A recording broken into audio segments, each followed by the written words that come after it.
Hi, my name's Tom Comet, and today I'm going to take you on a tour of my 1977 F337 Skymaster.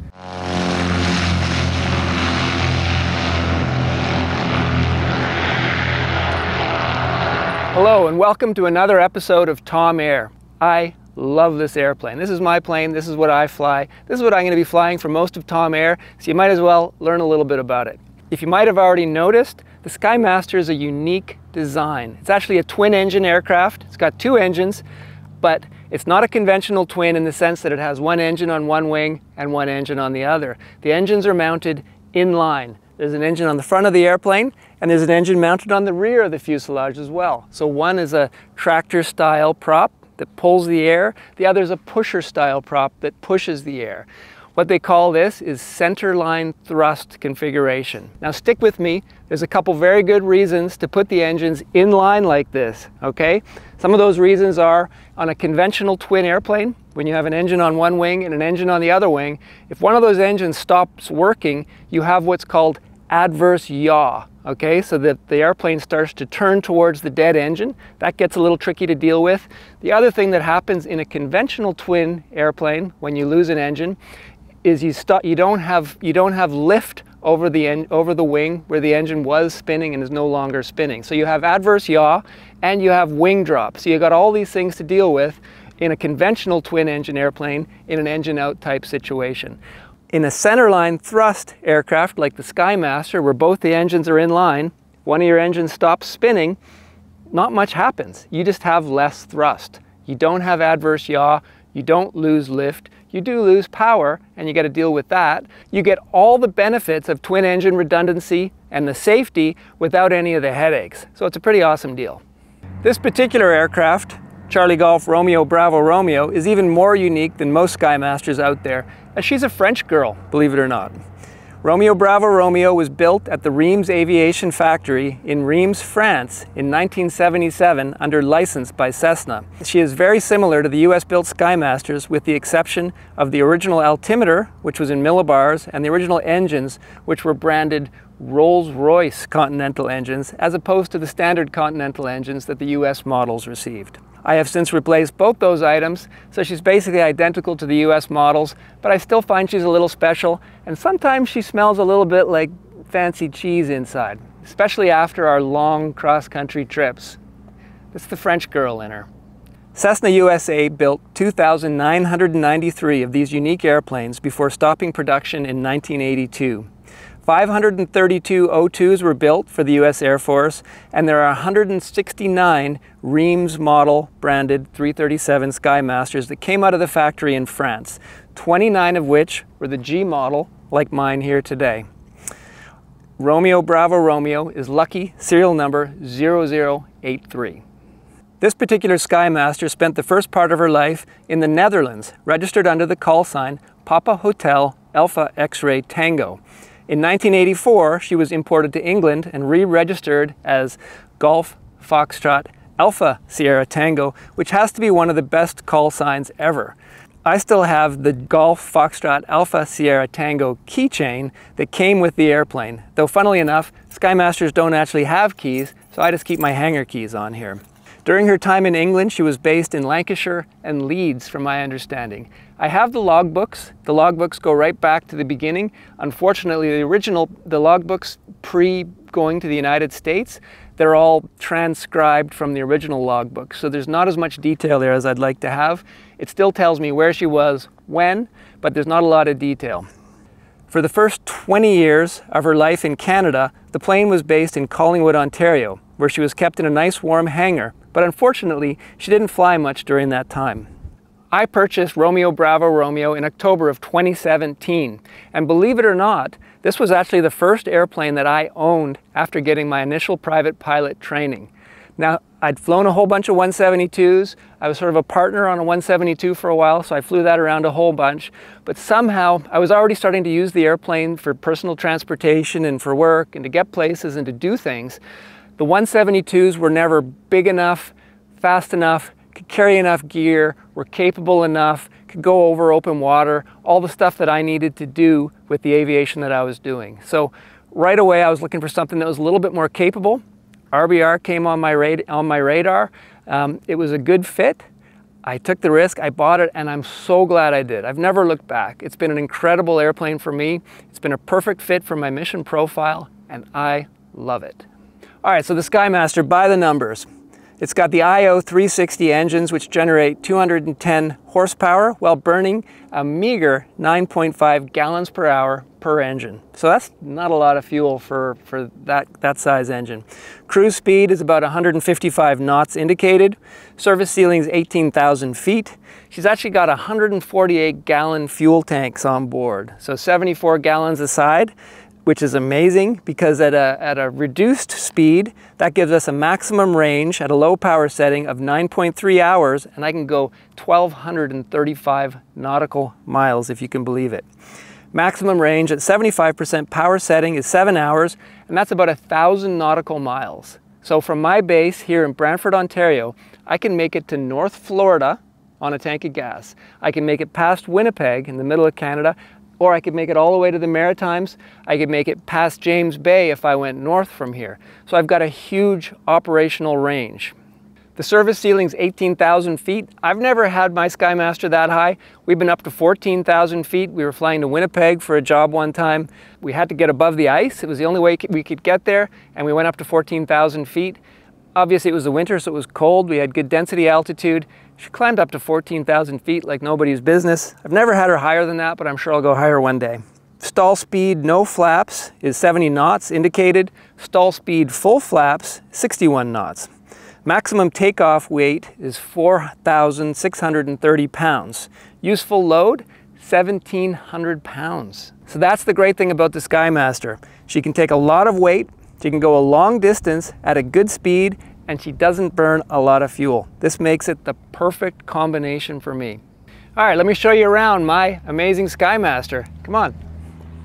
All right, so up at the front, we've got the constant speed, full feathering propeller. So these are actually 78-inch diameter propellers. The propeller in the rear on the Skymaster is 76 inches in diameter. So the front prop's 2 inches bigger than the rear. The reason for this, so you get additional clearance off the ground when you land, okay? Because normally you don't have a prop in the back on most planes. The Skymaster needs to have a little more clearance, so they made the rear propeller a little bit smaller. If there's another reason for this, I don't know what it is. Maybe you know it, maybe you can tell me in the comments. The engines, they're IO 360 engines, so Continental IO 360. These generate 210 horsepower. Okay, so they're powerful engines, nice IO 360s. They're fuel injected, horizontally opposed, 6-cylinder engines. Mine are normally aspirated, so I don't have the turbo model. There's nothing fancy going on here, but they're great. I love them. Down here, we've got the front landing gear, front gear. I'm going to show you how these doors open. The gear is fairly complex on a Skymaster, so it's standard tricycle gear configuration. 3 wheels, 1 in the front, 2 in the rear. Tricycle gear. It's retractable, and it's fairly complicated. Like even this front wheel, for instance, obviously I can't retract it on the ground or else we'd have a real mess on our hands. But this front wheel, in order for it to retract, it turns sideways. These doors open. The wheel turns sideways and it goes up into the front wheel bay here. So it's fairly complicated, even that one. And the rear gear is even more complex. So in order to keep those big Continental engines running cool, there's cowl flaps. There's a switch on the panel. We can open the cowl flaps for each engine independently.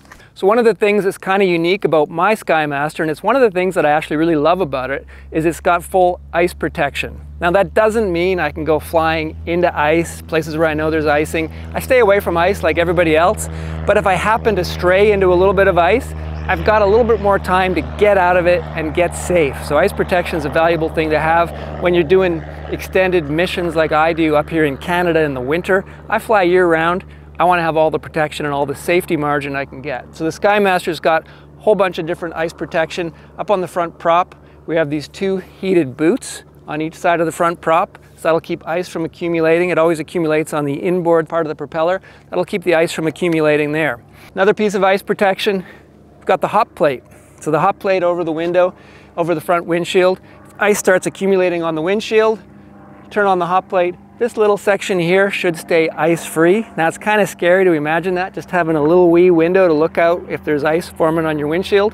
But I'll tell you what, I'd rather have a window this big that I could see out of than no vision at all out the front of the airplane. I've heard stories about people getting into ice. Right away their windshield ice is up and they can't see a thing. Biggest piece of ice protection that my Skymaster has is the pneumatic boots. So you can see the leading edge of each of the two wings and the horizontal stabilizer in the rear, the leading edge of the horizontal stabilizer. These have inflatable boots. This is actually kind of a rubber on the front of these. When I push a button on the panel, it uses the suction system in the airplane to generate pressure that gets inflated into these boots. So the boots will actually expand and then contract. And if there's any ice, you gotta wait till the ice is actually built up a little bit, which is kind of a scary thing to do. The ice starts to build up. We probably have some video of that. And you inflate the boots and then the ice cracks off the boots and most of it will fall off and fall away. Again, you don't want to fly into ice, you don't want to see this happening, but if a little bit of ice starts to build up, you at least have a way to get rid of it. So that's kind of nice. So the fourth and final thing, as far as ice protection goes, the Skymaster, as far as pitot tubes go, the Skymaster doesn't actually have a pitot tube. It's got what's called a pitot port. So that's this little hole that you see here. Skymaster, like I said earlier, there was the military version that's the O2. Well, they made them all the same. The O2 was designed to have stuff stuck on the wing and people would be down here sticking, I don't know what, rocket launchers and weird stuff on there. So they didn't want to have those folks bumping into the pitot tube because that usually sticks down and sticks out at a 90-degree angle. So the pitot tube, pitot port rather, is much more low profile, easier to handle, and as far as I can tell, works just as well as a pitot tube. We've never had problems with it. This one's heated. So if we do stray into some ice, once again, I've seen ice start to form on this strut here.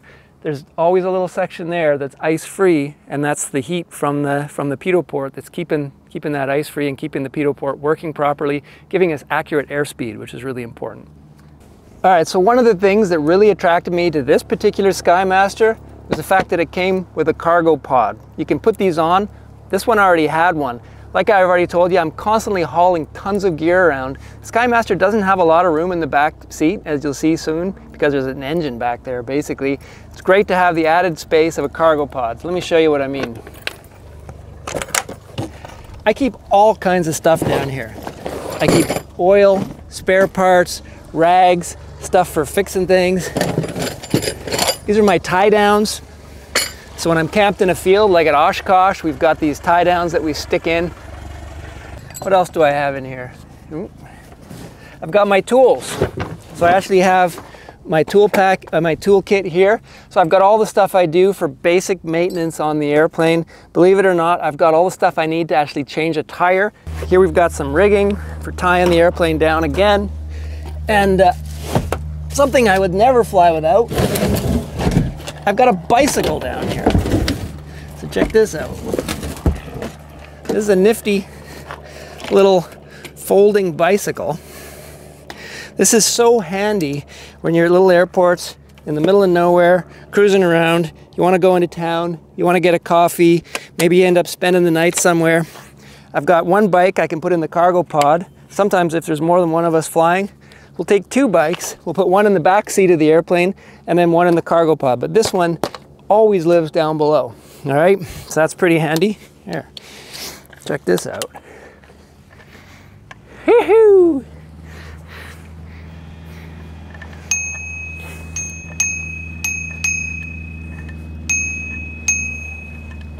You know, if I need to run over to the FBO's way the heck over there, want to go talk to someone, I want to run into town, get a coffee, I've always got my bike with me. It's so handy. And it's always in that cargo pod, so it's never in my way.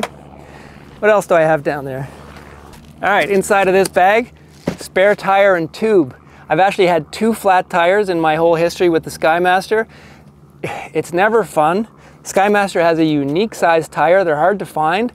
I always carry a tire and tube with me, and in my toolkit here, I've got all the stuff I need to jack this thing up and change the tire myself in the field, including a little pump to pump it up. Wouldn't be a lot of fun, but I could actually change the tire and I could get back on my way and not get stuck out there in the middle of nowhere with a flat tire, because that would suck. How cool is that? All this stuff, including the bicycle, fits in the cargo pod. And on a big trip, I can even fit more stuff under there if I pack it really tight. All right, so the twin tail booms are mounted on the rear, obviously, and they attach to 2 vertical stabilizers. So we have 2 vertical stabilizers and 2 rudders, which is very unique to the Skymaster.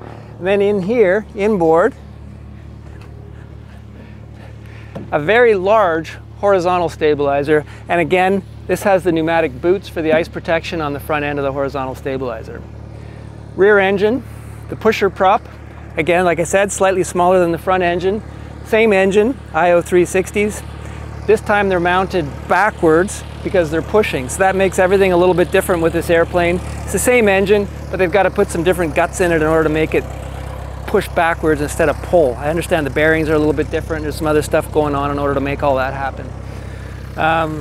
Rear exhaust pushing out the back. And then there's the rear landing gear, which is quite complex. If you looked at this thing from the side, you'd think, wow, that's just normal gear like you'd have on a 172. This is actually full retractable landing gear. This gear is quite complicated. It's got 4 gear doors. There's a gear door right here. This is a big gear door here as well. So the gear doors open up, the gear swings back, and then it rotates up into the fuselage and tucks itself away, and those gear doors close up. Yeah, so as you can see, the gear doors are quite complicated. There's 4 gear doors. These 2 shorter ones here, or these 2 long ones here rather, and then the 2 bigger ones on either side.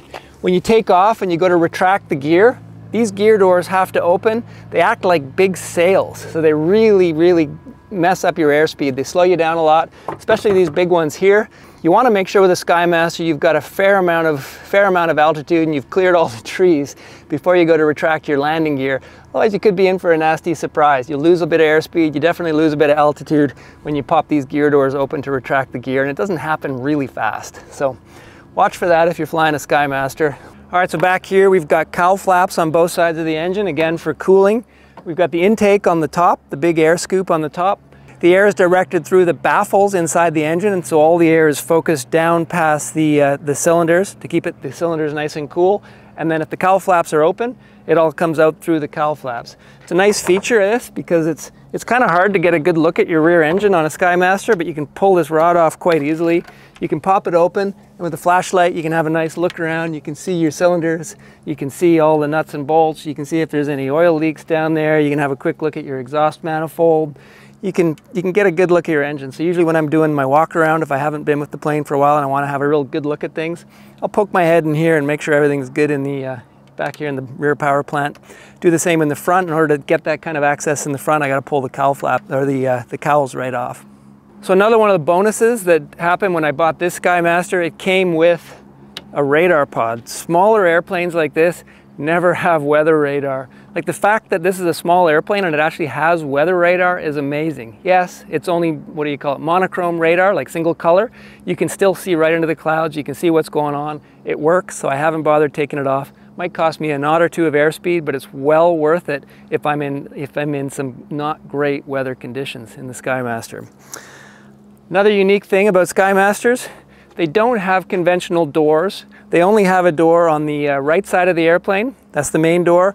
And it's a little bit different than most doors on most airplanes. It's an air stair style door. So it's probably the smallest airplane in the world with air stairs, but it's got air stairs, or you can call them that. So it's a bit of a shuffle to get across to the pilot side. Like if I'm getting into the airplane, we always push the first officer seat, sorry Matt, all the way back. And that makes it easier to get across. And then quick shuffle across, boom. I don't find it a big deal. If I was a really big person, it might be a bit of a hassle. I'm not sure. I find there's lots of room in here for me. If there's 2 of us in here, there's still lots of room. It's pretty good. There is an emergency exit. So this whole window on this side, there's a little lever back here. You flip this red lever and this whole window will pivot open and you can push it out. So that's how you would get out on the pilot side in the event of an emergency, or if you couldn't get out this door for whatever reason, you'd be getting out that door. So the Skymaster is actually considered a 6-seat aircraft. Believe it or not, when they came from the factory, when Cessna first built these things, they had the two seats in the front, 2 seats in the middle, and then they'd have little wee seats in the back. I don't know who would be small enough to sit back there. There's no room back there. I actually have this particular aircraft registered as a 4-seat aircraft because it brings my insurance premiums down a little bit. I don't have seats for back there. There's not even seat rails back there. And I always have equipment back there. I would never put 6 people in this. The nice thing about this though, let me just show you. for loading gear, this seat obviously goes all the way forward. This middle seat, or this back seat in my particular Skymaster, so this folds up, seat slides out a little bit, and there. This is the way we normally fly our particular Skymaster. We call this baggage configuration, I guess. So it means we can fit a whole bunch more stuff back there. We've actually got a ton of room in the back of this airplane. And if we need to put even more stuff in, there's basically 2 bolts here, 2 bolts here, and we can take this entire seat assembly out. It takes about 5 minutes. We lose a little bit of weight, so we increase useful load, and we've got even more room. So it's pretty awesome that way. I'm going to show you around the cockpit a little bit. We'll start with the throttle quadrant here. This is pretty well a conventional Cessna twin engine throttle quadrant layout. So 2 levers of everything, 1 for each engine. In the Skymaster, the right is always the rear engine, the left is always the front engine. So that's the way they do it. In a conventional twin, right would be the right engine, left would be the left engine, right? So here we have the throttles. Here we have the propeller pitch controls. And the mixture controls here on the left. We can loosen or tighten all of that, so we can make it so they hold a little bit more or less with this little lever on the side. So yeah, the flap lever is over here. Flaps are up right now. The flaps will actually, when I put the flaps down to flaps 1 or flaps 2 or flaps 3, the trim will adjust automatically for the flaps. The trim levers are here. Here we have the rudder trim. Here we have the elevator trim here. I use the electric trim tab here on the yoke. So this electric trim will adjust the elevator trim for me, automatically nose up, nose down trim. So as far as the gauges go, it's a twin engine aircraft, so the main engine instruments, you've got 2 of everything. Okay, so manifold pressure, front and rear. Again, the same, front is on the left, rear is on the right, for the way the layout is on all this. So that's manifold pressure, RPM, and we've got fuel flow, left and right. Cabin temperature controls, so air, heat, defroster. Our old analog gauges for fuel, so fuel gauges, 1 for each wing tank. Oil pressure, 1 for each engine, rear and front. Oil temperature, cylinder head temperatures. I don't really, apart from the fuel gauges, and keeping an eye on the oil pressure, I don't use these gauges a lot because when I first got the aircraft, I had the G4 engine monitor put in. So that monitors with a lot greater fidelity and detail all the stuff that's going on in the engines, everything from cylinder head temperatures to exhaust gas temperature, oil pressure. It monitors fuel. It's actually got a fuel totalizer built in, so it monitors fuel much more accurately than the analog fuel gauges ever could. It's telling me exactly how much fuel is burned, so how much fuel I have left by how much is passed through the lines. So that's pretty great.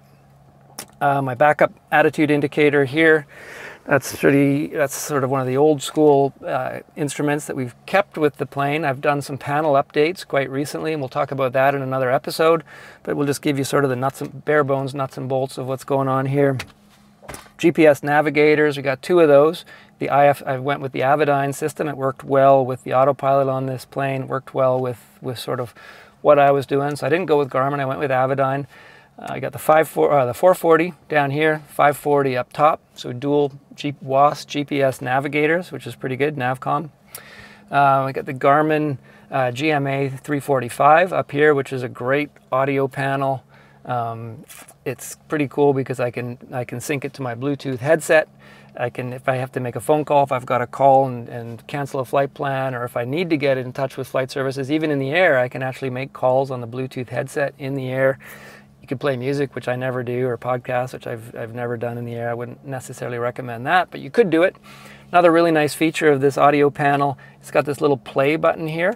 So that'll actually play the last radio transmission, and you can actually play, I think it's up to like the last 10 radio transmissions. You can scroll through them. So you're like, what did that guy say? You can press play, and it's buffered that radio transmission, and it'll replay what was said. So it's great if you're getting an IFR readback or an IFR clearance from a controller and you didn't quite get that last part and you don't want to sound like an idiot. You can press play, you can replay it again quickly, and then you can read it back to him with accuracy. So that's a pretty great feature. Again, old school analog instruments, altitude, the altimeter. This was replaced. This used to be the backup altimeter. Like I said, the original altimeter was in millibars, which wasn't very handy. This one actually does millibars and inches of mercury. The original one just did millibars, so it wasn't very handy. When I was given an altimeter setting for a field when I was flying cross country, I'd have to translate millibars to inches of mercury and then make my altimeter adjustment, which was just there was possibilities for error there. It took a bit of time. It wasn't a good way to go.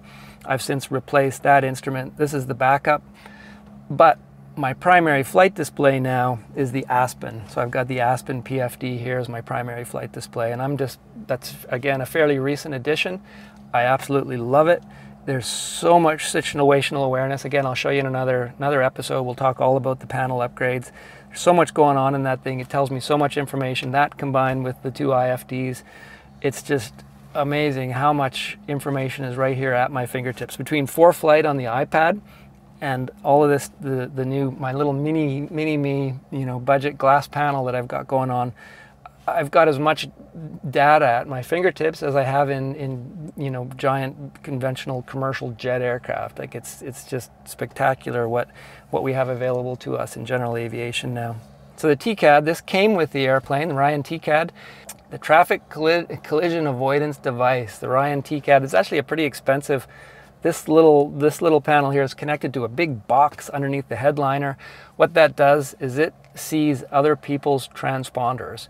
So it's, before there was ADS-B, there was TCAD as far as seeing other traffic in the air. So the TCAD allows me to see other people's transponders, and it tells me where they are, how far they are away from me, what altitude they are, and which direction they're going in. So it does the same thing as ADS-B does. It's a little more analog. It shows you on here, and it actually overlays that data on the IFD as well. So it shows me where traffic is.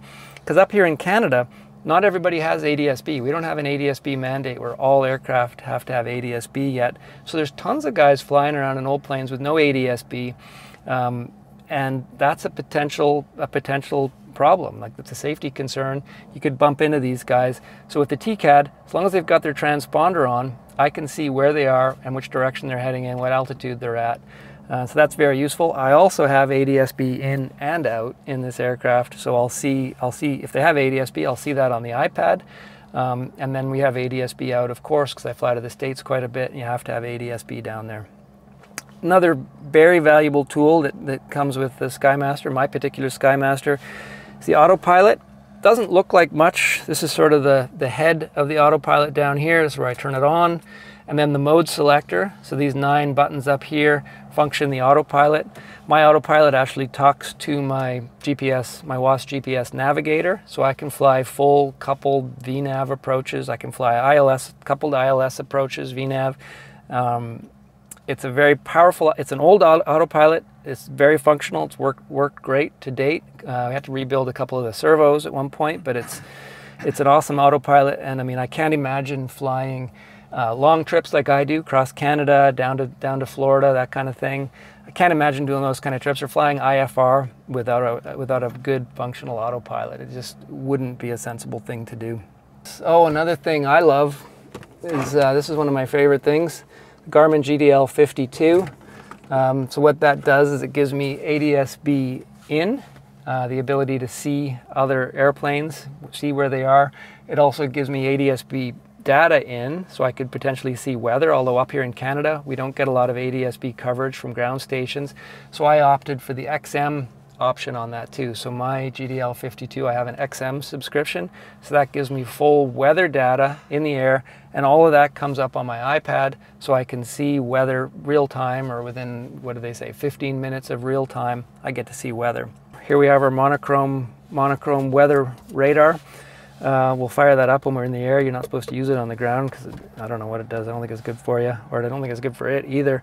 So we're able to see right into clouds and see how much moisture content there is in clouds with this. It actually works. We've used it quite a bit, and it's a very useful tool in our toolbox as far as flying through inclement weather.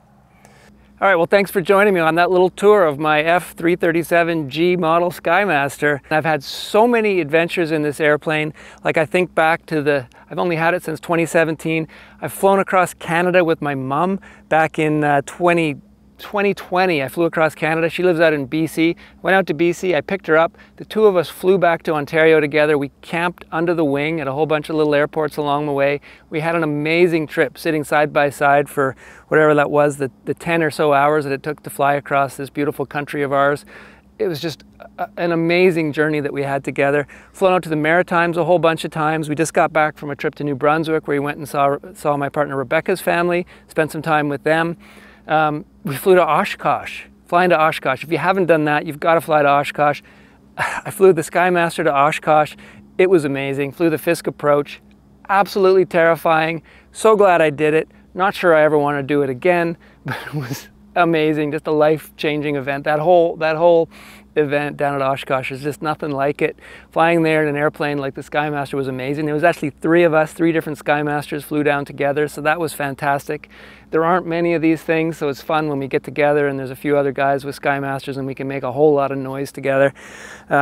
Some of the other adventures, we've flown to lots of jobs. Flew out to Winnipeg for a job this spring. That was great. Flown to Winnipeg actually a couple times for jobs.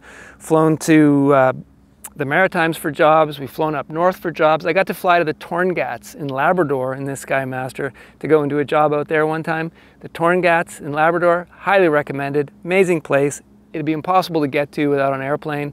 And you need an airplane like this, something with some legs and some ability to get there. So can't recommend that enough. Went down to Florida with my buddy Andy this spring. That was incredible. Thanks for joining me today. I totally appreciate you coming along and seeing this fantastic tour of my Skymaster. I've said it a few times during this episode and I'll say it again. I love my Skymaster. I love this airplane. Thanks for watching. Don't forget to like and subscribe the channel. See you next time.